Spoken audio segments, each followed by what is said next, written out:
muraho neza, mbanje kubasuhuza amahoro y'Imana abane namwe. Uyu munsi rero nkuzaniye ijambo rikubwira riti uri uw'agaciro gakomeye cyane, uri uw'agaciro imbere y'Imana, uri uw'agaciro imbere y'abantu. Uko uri kose ntukisuzugure, burya uko uri kose n'uko umeze kose hari benshi bifasha. Waba uri umukene hari abo bifasha, waba uri umukire hari abo bifasha. Uko umeze kose rero ntukumve wihebye ngo wumve ugeze aho utekereza kuba wagira gute wakwiyahura. Muri iyi minsi nsigaye numva abantu benshi bakunze kwiyahura cyangwa se bakabigerageza. Biteye inkeke cyane kubona umuntu atinyuka cyangwa se yumva yifuje kwiyambura ubuzima. Ubundi iyo tuvuze ubuzima ntabwo ari ikintu tuvuga ngo turiha. Ubuzima tubona tubuhabwa, ntabwo ariko tubwira. Ariko kwiyambura ubuzima ni icyemezo kigayitse. Nta muntu wagomye kuba yiyambura ubuzima. Imana niba yaraduhaye ubuzima ngo tubukoreshe kandi dukore ibikwiye. Rero kwiyambura ubuzima ni ikintu kitari cyiza na gato. Ndagira ngo mbwire abantu cyane cyane abakiri bato. Bimaze kugaragara ko n'abantu bakiri bato basigaye bakunda gutekereza kwiyahura. Ukumva umwana w'imyaka 5 agerageje kwiyahura ngo abo bamututse. Ukumva umwana w'imyaka 10 agerageje kwiyahura. Ukumva umuntu usoje kwiga amashuri yisumbuye agerageje kwiyahura. Ibyo bintu ntabwo byari bikwiye mu bantu.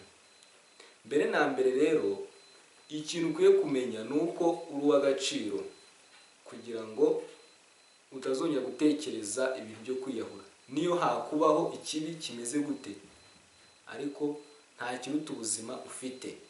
Inshuti zanjye rero, mwebwe mwese munkurikiye rwose mumbabarire mukunde ubuzima, kuko nyuma y'ubu buzima ntawe uzi igihari. Niba rero waragize amahirwe ubuzima ukaba bufite mu maboko yawe, wagombye kuba uri kubungabunga, ugakora, ukagira ubuzima bwiza, n'abawe bakagira ubuzima bwiza, n'igihugu kikagira ubuzima bwiza. Nicyo ngicyo rero ubundi twakabaye dutekereza imbere, tugakunda ubuzima, tukamenya ko turi abantu b'agaciro gakomeye cyane. Sibyo? Dufite agaciro gakomeye cyane kuri iyi si turiho. Dufite byinshi tugomba guhindura. Kwiyahura rero ntabwo ari umwanzuro mwiza, ni umwanzuro mubi kandi ugayitse. Burya ugerageje kwiyahura ntupfe. Isoni zakwica. Ushobora kuzapfa utongeye kugira gute, kwigirira icyizere bitewe n'uko wari wiyambuye ubuzima. Ubundi se abantu biyahura bagiye ntibaba bazi aho bagiye. Nuko nandi bagenda nawe ukavuga ngo uragiye. Ariko icyo mbasaba, dukunde ubuzima, tumenye ko turi ab'agaciro, tumenye ko dufite byinshi tugomba gukora, kandi tumenye ko tugomba kugira umurava muri ibyo byose dukora.